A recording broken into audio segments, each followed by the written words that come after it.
मुझसे बिहार देखेंगे आप, नजर डालेंगे रियासत बिहार की तमाम बड़ी खबरों पर। आगाज करेंगे हेडलाइंस के साथ। बिहार की राजनीति में नया मोड़, जेडीयू दफ्तर के बाहर लगे पोस्टर, अब पार्टी की कमान संभाले निशांत भाई।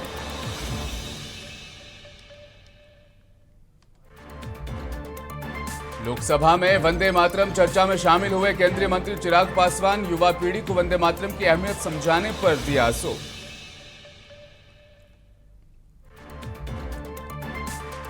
उम्मीद पोर्टल के सर्वर डाउन होने से पेश आ रही हैं मुश्किलात। कैमूर जिले के भभुआ में मुस्लिम समाज की बड़ी बैठक, वक्फ बोर्ड से जुड़े मामलात पर चर्चा। और बिहार शरीफ में चल रहा है बुलडोजर, पीले पंजे की कार्रवाई पर लोगों का गुस्सा, अधिकारियों और अतिक्रमणकारियों के बीच हुई तीखी नोकझोंक। बिहार की राजनीति में इन दिनों सीएम नीतीश कुमार के बेटे निशांत कुमार के सक्रिय राजनीति में आने की चर्चाएं अचानक से अब तेज हो गई है। यह हलचल जेडीयू दफ्तर और पटना शहर में लगे कुछ पोस्टर्स के वजह से और ज्यादा बढ़ गई है। इन पोस्टरों में स्पष्ट रूप से लिखा है, नीतीश सेवक मांगे निशांत, अब पार्टी की कमान संभालेंगे निशांत भाई। ये संदेश पार्टी के भीतर एक तबके की इच्छा को भी दर्शाता है, जो अब निशांत कुमार को क़यादत की भूमिका में देखना चाहते हैं। पोस्टर सामने आने के बाद राजनीतिक विश्लेषक इसे जेडीयू के मुस्तकबिल की क़यादत से जोड़कर इस पूरे मंजर को देख रहे हैं। जेडीयू के राष्ट्रीय कार्यकारी अध्यक्ष संजय कुमार झा ने इस चर्चा की और ज्यादा हवा देते हुए मीडिया से कहा कि कार्यकर्ता और समर्थक चाहते हैं कि निशांत कुमार पार्टी में आए और काम करें। हालांकि उन्होंने यह भी स्पष्ट किया कि अंतिम फैसला निशांत का ही होगा। ये बयान बताता है कि पार्टी के भीतर भविष्य के नेतृत्व को लेकर एक जरूरत महसूस की जा रही है, जिसके चलते निशांत के नाम को उभारा जा रहा है।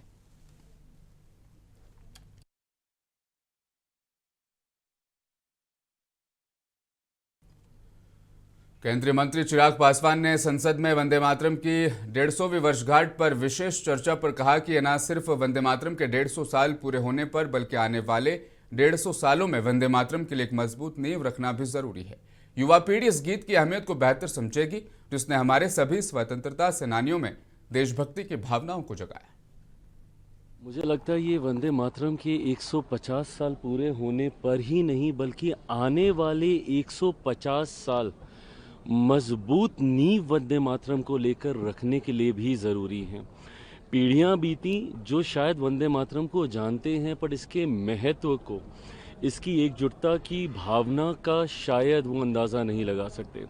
और ख़ास तौर पर युवा पीढ़ी जो may be first time voters हों, जो इस बार लोकतंत्र में अपनी भागीदारी निभा रहे हों, संभवतः शायद वो कभी इस भावना को नहीं समझ पाएंगे कि क्या दीवानगी थी वंदे मातरम को लेकर। आज़ादी के हमारे जितने स्वतंत्रता सेनानी रहे हैं, किस तरीके की भावना को ये उजागर करता था आपके भीतर। तो मैं मानता हूं कि युवा पीढ़ी और बेहतर तरीके से वंदे मातरम और इसके महत्व और ख़ास तौर पर इसकी भावना को समझे, उसके लिए मुझे लगता है कि आज जो सदन में बहस होने जा रही है बहुत महत्वपूर्ण है। युवा पीढ़ी से विशेष तौर पर आग्रह करूंगा कि ज़रूर इस बहस को सुने, हर किसी की बातों पर ज़रूर ध्यान दें। जेडीयू नेता नीरज कुमार ने आरजेडी नेता तेजस्वी यादव पर निशाना साधते हुए कहा कि उन्हें यह याद रखना चाहिए कि जब सर्वदलीय बैठक हो रही थी तब उन्होंने कहा था कि हम घटक दलों से विमर्श करके चुनाव के बहिष्कार की बात भी कर सकते हैं, लेकिन उसके बाद भी वे चुनावी मैदान में आ गए। जेडीयू नेता नीरज कुमार ने आरजेडी नेता तेजस्वी यादव पर निशाना साधते हुए कहा कि उन्हें यह याद रखना चाहिए कि जो उन्होंने बात कही थी उसके बावजूद वो घटक दलों से विमर्श करके चुनाव का बाइकआउट वो करेंगे, ऐसी बात कही थी। उसके बाद वो चुनावी मैदान में क्यों आए थे? माननीय तेजस्वी यादव को स्मरण रखना चाहिए, जब एसआईआर हो रहा था तो उन्होंने यह मंतव्य दिया था कि हम घटक दलों से विमर्श करके चुनाव बहिष्कार की बात भी सोच सकते हैं, लेकिन चुनावी मैदान में आ गए। सच को कबूल करना चाहिए, जनादेश को सम्मान करना चाहिए। 90,000 बूथ है, कितने जगह पर बूथ लेवल एजेंट है आपका? इसकी औपचारिक सूची आपने चुनाव आयोग को दिया है। आप 40,000 से आगे नहीं बढ़ पाए, जहां तक मुझे स्मरण है। जब बूथ लेवल एजेंट आप नहीं नियुक्त कर पाते हैं तो आप चुनाव आयोग पर सवाल खड़ा करते हैं। डबल ईपिक नंबर पाया जाता है, क्या उसको वैध मान लिया जाए? साथ ही साथ आप बिहार में जिन सवालों को उठाए वो सवाल बेमानी थे तेजस्वी जी। एक तो 21 दिन के बाद आप कपिल सिब्बल साहब की अदालत में हाजिर हुए, मीडिया के सामने आए नहीं, आपने कह दिया कि 71,000 करोड़ का घोटाला हुआ है। मैं आपको स्मरण दिला रहा हूँ, आप ही के गठबंधन के लोग थे, पंचायती राज विभाग, शिक्षा विभाग, शहरी विकास, आप खुद मंत्री थे, ग्रामीण विकास एवं कृषि विभाग आपके दल के मंत्री थे। नालंदा के जेडीयू सांसद कौशलेंद्र कुमार ने बंगाल में बाबरी मस्जिद निर्माण को लेकर कहा कि भारत एक संवैधानिक देश है जहां पर हर नागरिक को अपने धर्म का पालन और पूजा स्थल बनाने का अधिकार है। उनके मुताबिक बंगाल में मस्जिद का निर्माण मुस्लिम समुदाय के लिए पॉजिटिव पहल है और इसमें किसी को आपत्ति नहीं होनी चाहिए। सांसद ने कहा कि वे बाबर पर कोई टिप्पणी नहीं करना चाहते क्योंकि उन्होंने केवल उनको इतिहास में ही पढ़ा है। तो वहीं इस मुद्दे पर ममता सरकार के विरोध का जिक्र करते हुए उन्होंने कहा कि टीएमसी ने अपने विधायक हुमायूं कबीर को पार्टी से बर्खास्त कर दिया है।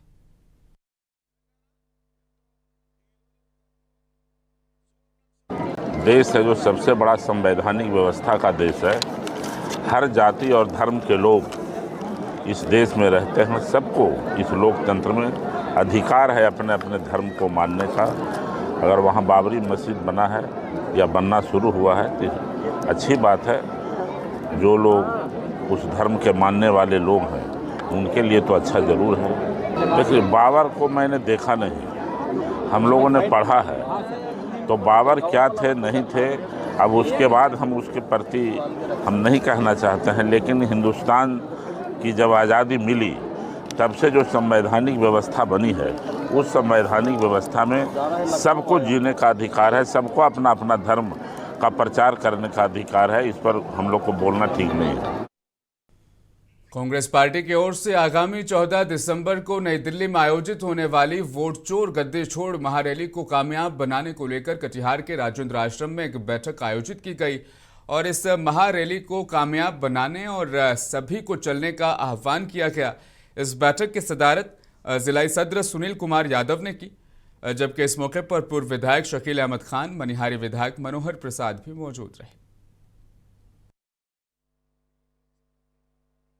वोट जो जोड़े गए, जो एडिशन हुए या डिलीशन हुए, इन दोनों में हम लोग के पास सुप्रीम कोर्ट के कहने के बावजूद हम लोग के पास उसकी लिस्ट नहीं भेजी गई, बूथ वाइज आज तक नहीं भेजी गई। तो इन सब के खिलाफ कांग्रेस पार्टी का शीर्ष नेतृत्व माननीय खड़गे जी, माननीय राहुल गांधी जी ने हम आह्वान किया है कि हम लोग मिल करके यह जो घोटाला हो रहा है, यह जो लोकतंत्र की हत्या हो रही है, इसके खिलाफ हम सब लोग जाएंगे। कटिहार के पूरे कांग्रेस जन, कांग्रेस के समर्थक, सब लोग का जुटान वहाँ होने वाला है। हमारे तमाम पंचायत अध्यक्ष हैं, पूरा पार्टी के 14 तारीख को एक बड़ा महारैली होना है दिल्ली में। कांग्रेस पार्टी का आह्वान हुआ है, बड़ा विचार हुआ SIR के विरोध में। तो कटिहार कांग्रेस के सैकड़ों में लोग यहाँ से जाएंगे। बहुत लोगों ने रिजर्वेशन करा लिया है, जैसा कि लोगों ने डिमांड किया है। यहाँ अगर 2-4 बोगी अगर दे दे तो उससे जाने में सहूलियत होगी, लेकिन लोग अपना अपना टिकट बना लिए हैं। निश्चित रूप से भभुआ में वाक़ई मुसाफिर खाने में वक्फ बोर्ड से जुड़ी बड़ी तादाद में मुसलमान जमा हुए। उम्मीद पोर्टल की अंतिम तिथि ना बढ़ाए जाने पर गहरी चिंता तमाम लोगों ने जाहिर की। मकामी लोगों ने कहा कि प्रक्रियागत दिक्कतों और तकनीकी खामियों और परेशानियों के चलते कैमूर में सैकड़ों वक्फ से जुड़ी प्रतिष्ठान और संपत्तियों को उम्मीद पोर्टल पर अपलोड नहीं किया जा सका है। इससे अल्पसंख्यक समुदाय के लोगों में तजब्जुब का माहौल है।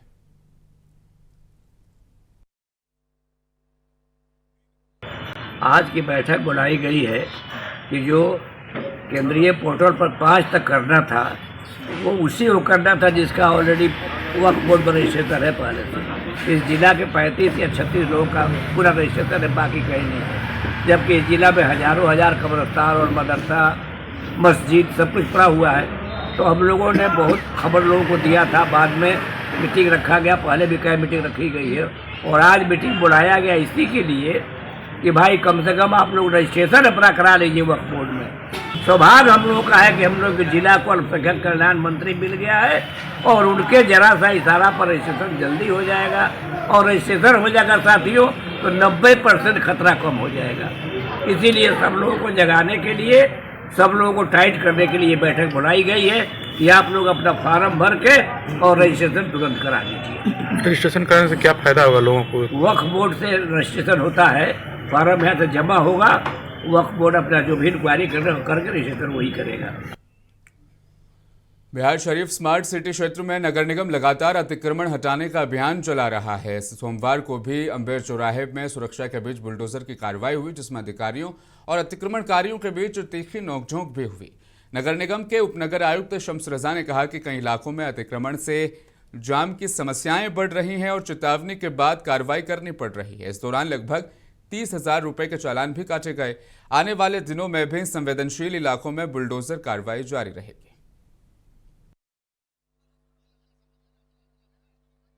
यहाँ पर 60 सालों से रह रहा हूँ। थाना का गेट आगे में है, उसको क्यों नहीं तोड़ा? कचहरी का गेट आगे में, उसको क्यों नहीं तोड़ा? और इधर जो गरीब आदमी का मकान बना हुआ उसको तोड़ा, बिना किसी सूचना के क्यों तोड़ा? और यहाँ के जनप्रतिनिधि क्या देख रहे हैं? थाना, कचहरी, तार डिपो क्यों नहीं तोड़ रहा है? इसको क्यों नहीं तोड़ा है? मेरा ये प्रश्न है कि इनका जो, अगर ये किसी भी कारण के साथ तोड़े तो पहले थाना का, कचहरी का गेट आगे तोड़े। आज नगर प्रशासन द्वारा कॉलेज मोड़ से लेकर के अम्बेर चौराहा होते हुए अनुमंडल कार्यालय तक कराया गया अतिक्रमण मुक्त। कुछ लोगों द्वारा विरोध भी किया गया है, जो कि गलत भी था। उन लोगों ने अतिक्रमण भी किया हुआ था, परंतु उसको हटाने के क्रम में उन लोगों के द्वारा विरोध भी किया गया है। धक्का मुक्की भी उन लोगों के द्वारा किया गया, जिसको हम लोगों ने प्रशासन की मदद से टैकल किया है। चालान आज लगभग एक दिन का 30,000 रुपये का हम लोगों ने चालान कटा है। सर तो आगे भी होना है सर, संवेदनशील इलाका सर, तो वहाँ पर क्या तैयारियाँ होगी? आगे हमारा जो प्लानिंग है अतिक्रमण मुक्त कराने का, ये अभियान हम लोग पुल पर आलमगंज क्षेत्र में चलाएंगे, जहाँ पे हम लोगों ने एक हफ्ता पहले से ही माइकिंग और फ्लेक्स बैनर के माध्यम से सूचना भी दिया हुआ है। लगातार हमारे जो वाहनें गश्ती भी कर रही है और सभी को सूचना भी दे रही है कि आप लोग समय पर, जो हमारा दिनांक है, तारीख है 11 दिसंबर तक और 10 दिसंबर तक, ये हम लोग 2 डेट हम लोगों ने रखा हुआ है। सभी लोग अपना अपना अतिक्रमण। बिहार के जहानाबाद जिले के मखदूमपुर बाजार में वाक़ एक निजी होटल में संत शिरोमणि रविदास समिति के द्वारा मखदूमपुर के विधायक सूबेदार दास के अभिनंदन समारोह कार्यक्रम का आयोजन संघ के नेता अशोक प्रियदर्शी की अध्यक्षता में आयोजित की गई। इस मौके पर विधायक को सामाजिक नेता और आरजेडी के सक्रिय कार्यकर्ताओं ने फूलमालाओं से स्वागत किया और उन्हें क्षेत्र में विकास करने की बात कही। इस मौके पर समिति के नेता अशोक प्रियदर्शी ने कहा कि हमारे विधायक को दूसरी बार टिकट आदरणीय लालू प्रसाद यादव के द्वारा दिया गया, जो सराहनीय है और उन्हें क्षेत्र का अनुभव बेहतर है, विकास करने में अपनी अहम भूमिका अदा करेंगे।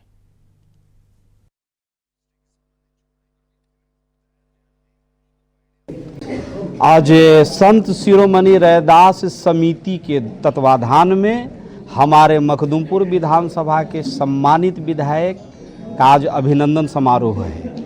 इस अभिनंदन समारोह में जहानाबाद जिले के तमाम 7 प्रखंडों के और मखदूमपुर विधानसभा के 30 पंचायत के सभी रविदास परिवार के लोग आज उपस्थित हैं।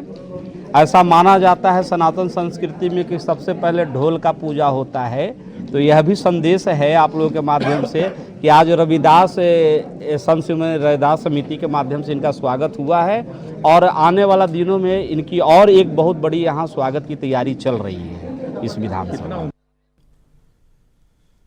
कैमूर जिले के दुर्गावती थाना इलाके के तहत एंटी रोमियो टीम ने चेकिंग अभियान चलाया। टीम ने मुख्य बाजार, चौराहों और स्कूल कॉलेज के आसपास कई संदिग्ध लोगों से पूछताछ की। बिना वजह चौराहों पर खड़ा होने और बाजारों में घूमने पर कार्रवाई की चेतावनी दी गई।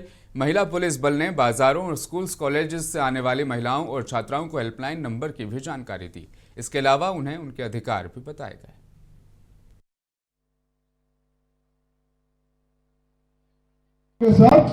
महिला पदाधिकारी के साथ शेयर करेंगे और उनकी समस्या को सुनकर सुलझाया जाएगा। होता है कि बच्चों का, जो लड़कियों का समस्या होता है, वो पुलिस पदाधिकारी, जेंट्स पुलिस पदाधिकारी के समक्ष वो बता नहीं पाते हैं, लेकिन वो महिला पदाधिकारी के पास अपनी समस्या को बताएंगे। उनकी समस्याओं को सुनने के बाद हम उन लोगों को भरसक प्रयास करते हैं कि उनको समस्या से मुक्ति मिले। इसी कार्यक्रम के तहत आज पहली शुरुआत हमारा धनेक्षा स्कूल से हुआ है। बिहार के राजगीर में वाक़ ऑर्डिनेंस फैक्ट्री को बम से उड़ाने की धमकी मिली है। धमकी भरे ईमेल में दावा किया गया है कि फैक्ट्री परिसर और कार्यालय में 7 शक्तिशाली बम रखे गए हैं जिन्हें जल्द विस्फोट किया जाएगा। ईमेल तमिलनाडु से भेजा गया। राजगीर डीएसपी सुनील कुमार सिंह ने घटना की तस्दीक करते हुए बताया कि ईमेल में अत्यंत भड़काऊ और गंभीर भाषा का इस्तेमाल किया गया। फैक्ट्री परिसर में सीआईएसएफ और बम निरोधक दस्ते ने व्यापक तलाशी अभियान शुरू कर दिया। फिलहाल कुछ नहीं मिला है।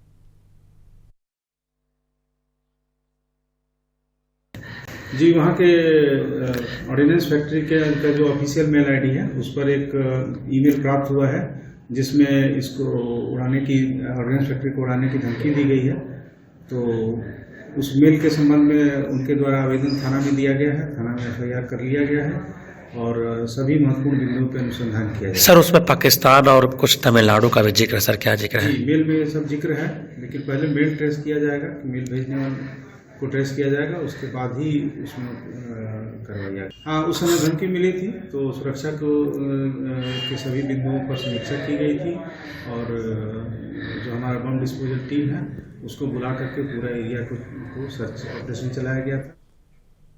मधेपुरा के सिंगेश्वर थाना इलाके के तरहा में एक दिल दहला देने वाली दुर्घटना हुई जिसने पूरे इलाके को हिलाकर रख दिया। तेज रफ्तार और बेकाबू हाईवा ट्रक अचानक एनएच किनारे बसे 7 घरों को तोड़ते हुए उनके अंदर जा घुसी। धमाके जैसे शोर के साथ इस हादसे ने कुछ ही सेकंड में पूरे मोहल्ले को दहशत में ला दिया। हादसे के वक्त इन घरों के दरवाजे पर बने कमरों में कई लोग गहरी नींद में सोए हुए थे। ट्रक जिस रफ्तार और ताकत से घुसा उसे देखकर ये किसी चमत्कार से कम नहीं माना जा रहा कि कोई भी जनहानि इसमें नहीं हुई। ग्रामीण बताते हैं कि अगर ट्रक कुछ इंच और अंदर बढ़ जाता तो बड़ी अनहोनी होने से इनकार नहीं किया जा सकता था। ट्रक के चपेट में कई पशु, एक बाइक और घरों का सामान मलबे में तब्दील हो गया। सुबह सुबह हुए इस हादसे से महिलाएं और बच्चे घटनास्थल पर रोते बिलखते नजर आए। लोग अपनी अपनी जगह से निकले और सड़क पर आ गए और मकामी लोगों की भीड़ देखते ही देखते वहां पर जुट गई। मुकामी लोगों ने घटना को लेकर रोष जाहिर किया जबकि पुलिस ने हाईवा को जब्त कर आगे की जांच शुरू कर दी है। हादसे ने एक बार फिर एनएच किनारे बसे घरों की सुरक्षा पर गंभीर सवाल खड़ा कर दिया है।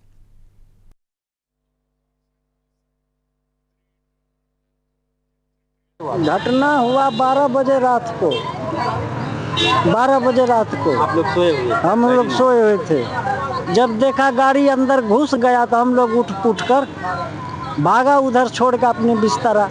3-4 को चोट है बस और बाद बाकी को कुछ नहीं हुआ है, बच रहा है। हम लोग सोए थे, 12 बजे रात को आए ट्रक को डायरेक्ट घुसा दिए। हम लोग पूरा नींद में था, हम लोग को क्या पता क्या, हम लोग सोचे भूकंप हुआ है। वैसे जब ईंटा पत्थर गिरने लगे तब हम लोग बाहर हुए।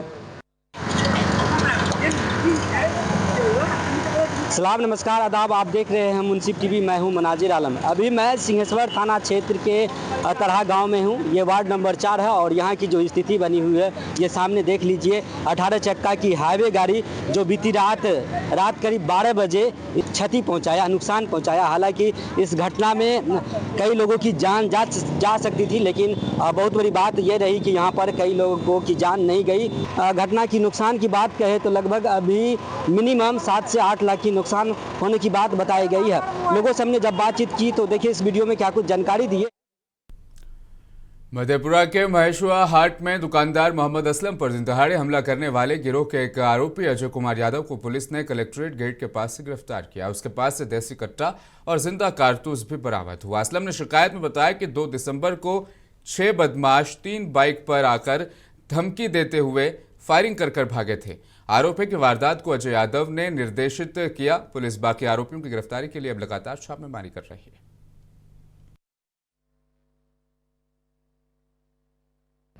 मैं मोहम्मद शमीम अहमद, एएसपी साहब स्थल पर आए, जायजा लिए, बयान लिए।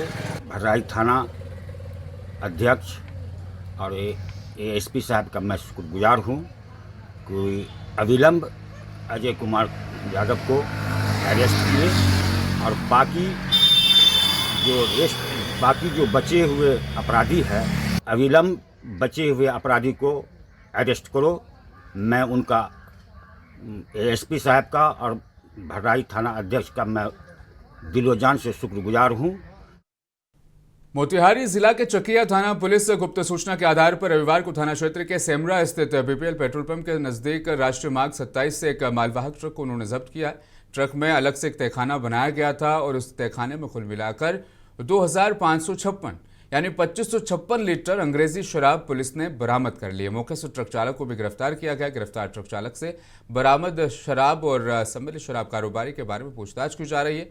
ट्रक चालक शिशुपाल कुशवाहा परसोनी फाजीनगर थाना पढेरवा जिला कुशीनगर उत्तर प्रदेश का रहने वाला है। 25 को प्राप्त गुप्त सूचना के आधार पर चकिया थाना क्षेत्र के ग्राम सेमरा बीपी पेट्रोल पंप के समीप राष्ट्रीय राजमार्ग 27 से एक मालवाहक truck registration number BR 38GA 7391 में एक अलग से तहखाना बनाकर रखा हुआ कुल 2556 लीटर अंग्रेजी शराब बरामद किया गया है। साथ ही ट्रक के चालक को गिरफ्तार किया गया है। गिरफ्तार ट्रक के चालक से बरामद शराब के कारोबार में सम्मिलित शराब कारोबारियों के संबंध में पूछताछ किया जा रहा है।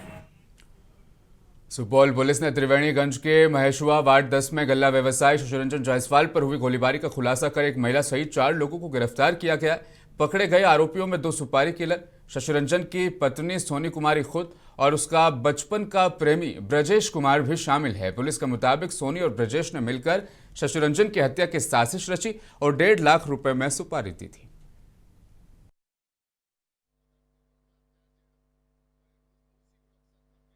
26 नवंबर को त्रिवेणीगंज थाना अंतर्गत शशिरंजन नाम के एक व्यक्ति को कुछ अपराध कर्मियों द्वारा गोली मारकर जख्मी कर दिया गया था। उसका इलाज अभी चल रहा है, वो खतरे से बाहर है। इस घटना में पुलिस के द्वारा तुरंत कार्रवाई करते हुए कांड दर्ज करके अनुसंधान शुरू किया गया। इस पर टीम गठित किया गया, स्पेशल टीम का गठन किया गया जिसका नेतृत्व SDPO विभाष कुमार द्वारा किया गया और इस पर टेक्निकल टीम और अन्य ऑफिसर लोग शामिल थे। इस पर मुख्य अभियुक्त कैमूर जिले के रामगढ़ थाना के अंतर्गत सदुल्लापुर गांव में 2 भाइयों के बीच चल रहे पुराने जमीनी विवाद ने खूनी संघर्ष का रूप इख्तियार कर लिया, जिसमें एक भाई ने दूसरे भाई की लाठी डंडे से पीटकर हत्या कर डाली। सूचना पर पहुंची पुलिस शव को कब्जे में लेकर पोस्टमार्टम के लिए भेजती नजर आई और मामले में चिन्हित आरोपियों की गिरफ्तारी को लेकर भी छापेमारी की जा रही है। इस मामले में 4 लोग घायल भी हुए हैं।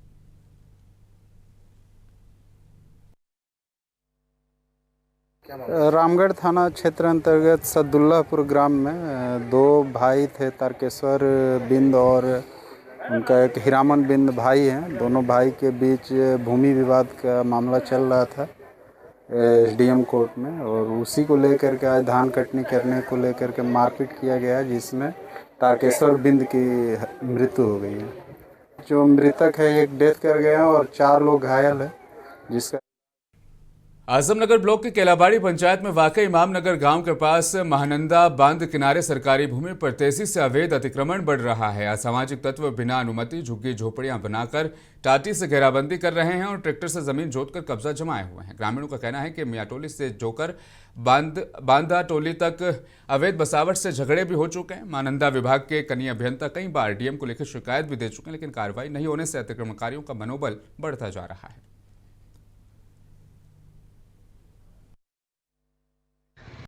यहाँ पे सर ये जो बांध जो है तो बांध के मतलब साइड में पूरा पाला दिया हुआ है।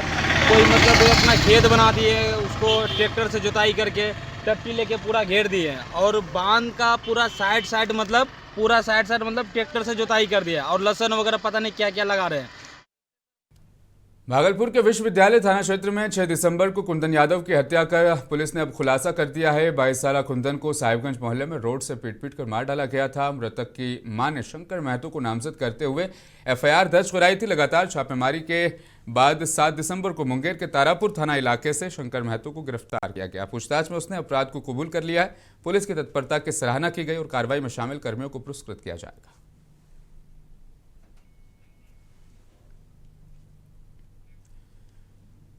किशनगंज सदर थाना इलाके के कालू चौक में 26 साला नवविवाहिता नेहा कुमारी का शव संदिग्ध परिस्थितियों में मिला।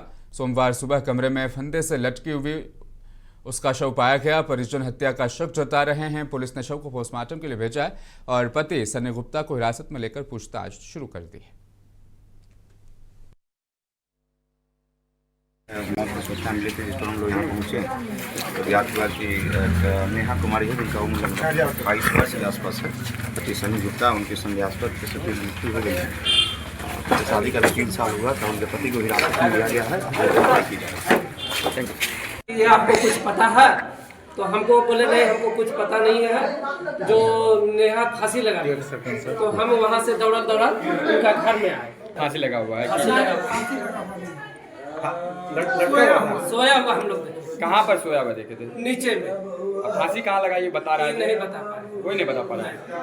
ठीक है, हम लोगों को दुकान में बैठे